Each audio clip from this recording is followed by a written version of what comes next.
सत्संग माला के प्रथम सत्र में हमने आपने श्री राम कथा महिमा और इस सत्र की कथा की भूमिका का स्मरण कल किया। महर्षि वाल्मीकि जी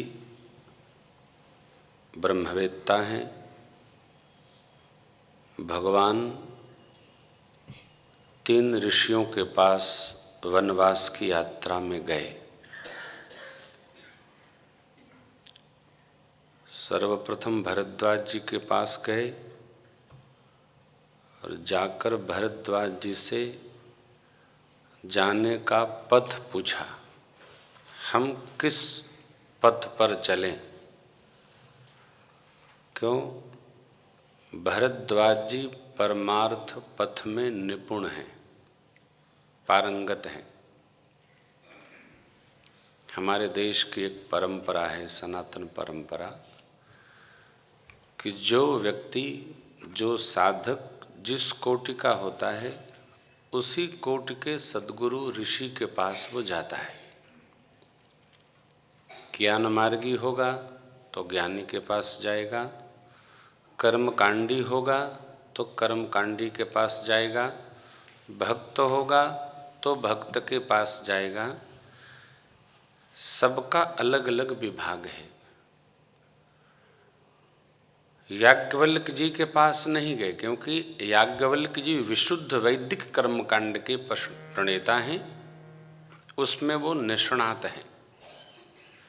भरद्वाज जी परमार्थ पथी हैं। भरद्वाज मुनि बसहि प्रयागा, तिनहि राम पद अति अनुरागा। तापस शम दम 2 शब्द है। शम मन के निग्रह को शम कहते, मन शांत हो जाए तो शम, और ये 5 ज्ञानेंद्रियां शांत हो जाएं तो दम। भरद्वाज जी दोनों को शांत कर चुके हैं। मन भी शांत है और इंद्रियां भी सब शांत हैं। तो तपस्वी हैं, शमी हैं, दमी हैं, इंद्रिय निग्रही हैं और दया निधान हैं। परमार्थ पथ परम सुजाना। परमार्थ क्या है? विगत वर्ष चर्चा हुई थी। राम जी ब्रह्म हैं और साक्षात परमार्थ स्वरूप हैं। राम ही परमार्थ है, अर्थात राम तत्व को ठीक प्रकार से जानते हैं। कौन? भरद्वाज जी। इसलिए उनसे तो मार्ग पूछा। अब बाबा वाल्मीकि जी से राम जी ने निवास पूछा। क्यों पूछा? भगवान कहाँ कहाँ रहते हैं ये महर्षि वाल्मीकि जी जानते हैं, सब नहीं जानते। इसे हम जिस कोटि के वक्ता हैं, हम राम कथा से आपको ये बता सकते हैं कि कथा सुनकर घर में कैसे रहा जाए, और जो मैं राम कथा सुना दूं घर में उसका प्रैक्टिकल करो, आपका घर अयोध्या जैसा बन जाएगा। सुनो, चुनो और अपने जीवन में उसको आप बुनो। केवल सुनने से कथा कल्याण नहीं करती है, कथा का मनन भी करना चाहिए और अपने जीवन में कथा को उतारने का यत्न करना चाहिए। समुद्र में नदियां आती हैं, ये जो प्रथम स्थान है, बाबा वाल्मीकि जी ने कहा जिनके श्रवण समुद्र समान। श्री राम कथा में समुद्र हैं अयोध्या जी। बाबू जी, अयोध्या जी समुद्र है। अयोध्या कांड की ये पंक्तियां दर्शन करिए, खोल लीजिए।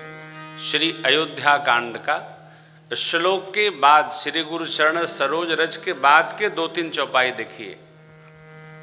रिद्धि सिद्धि संपत्ति नदी सुहाई। रिद्धि सिद्धि संपत्ति नदी सुहाई। उमगी अवध अम्बुदिख आई। उमगी अवध अम्बुधि कहूँ आई, कहीं न जाई कछु नगर विभूति कहीं न जाई कछु नगर विभूति, जनु वेतनीय विरंची कर तूती, जनु वेतनीय विरंची कर तूती, जनु वेतनीय विरंची कर तूती। रिद्धि सिद्धि रूपी नदियां,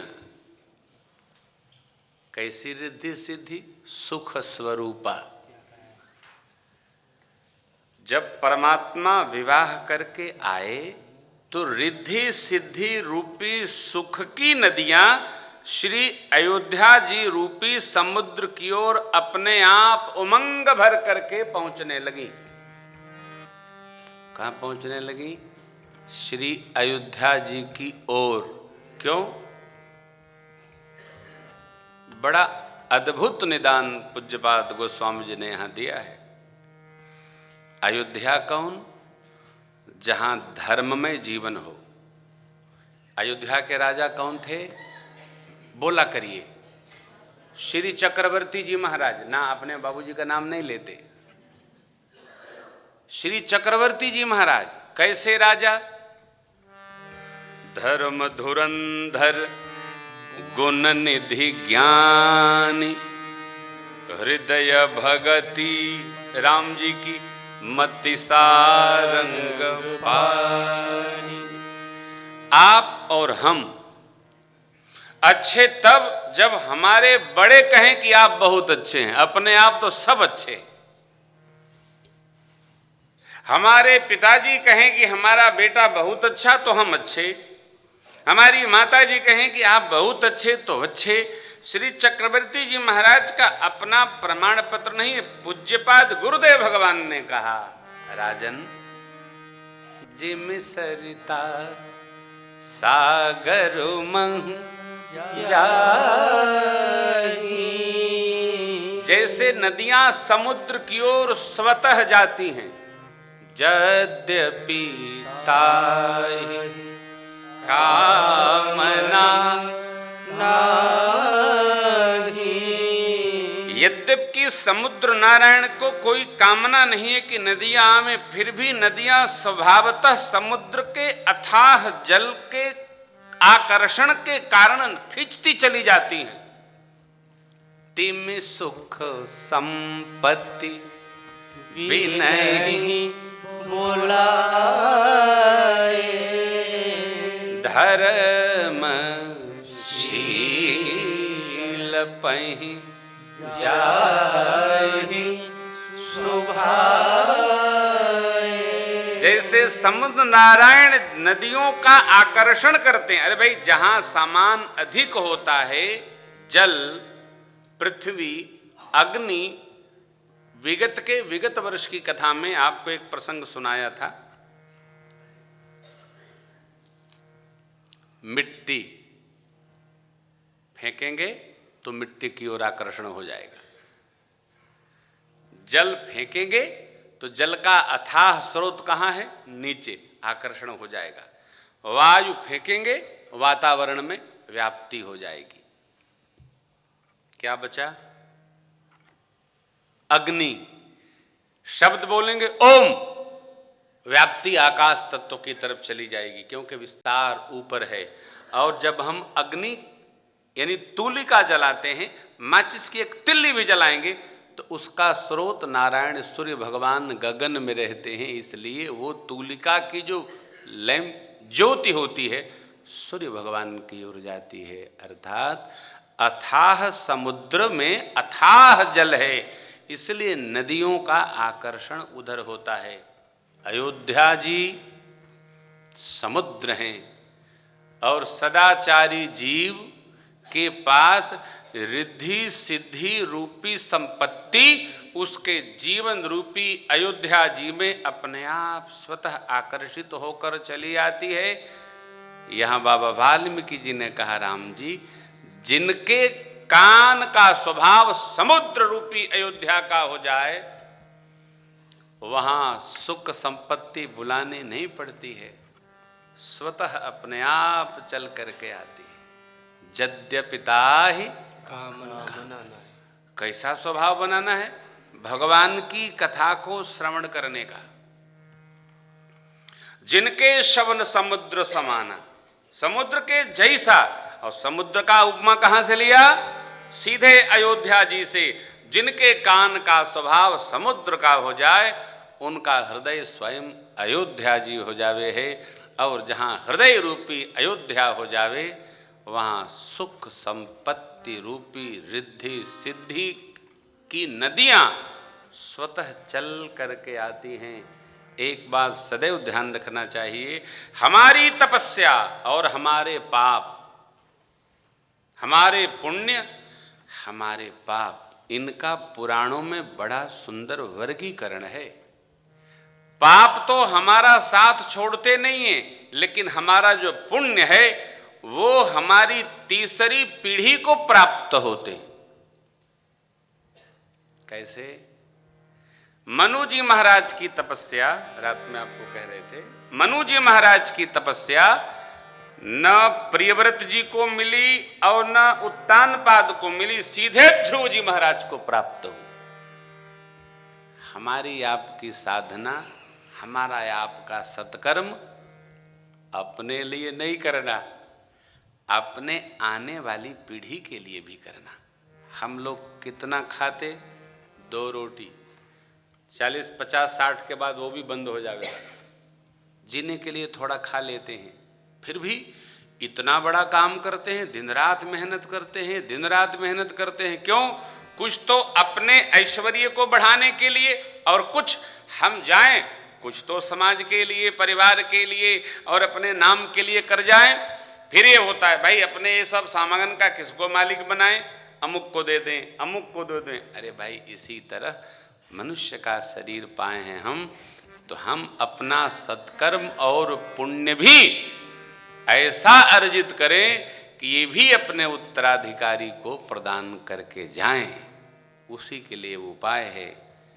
जिनके श्रवण समुद्र समान, कथा तुम्हारी सुभग सेरी नाना। पहली भक्ति, श्रीमद् भागवतम की पहली भक्ति, श्रवणम। क्या श्रवणम? भगवान की चर्चा।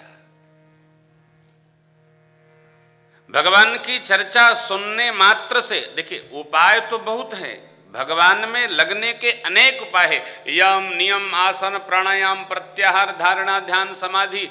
तामसिक से 12 साल में राजसिक और 12 साल में सात्विक होना, व्रत करना, उपवास करना, अध्ययन करना, गंगा स्नान कर, कितना उपाय बताया गया। यज्ञ करना, कीर्तन करना। सबसे सरल उपाय है कथा सुनना।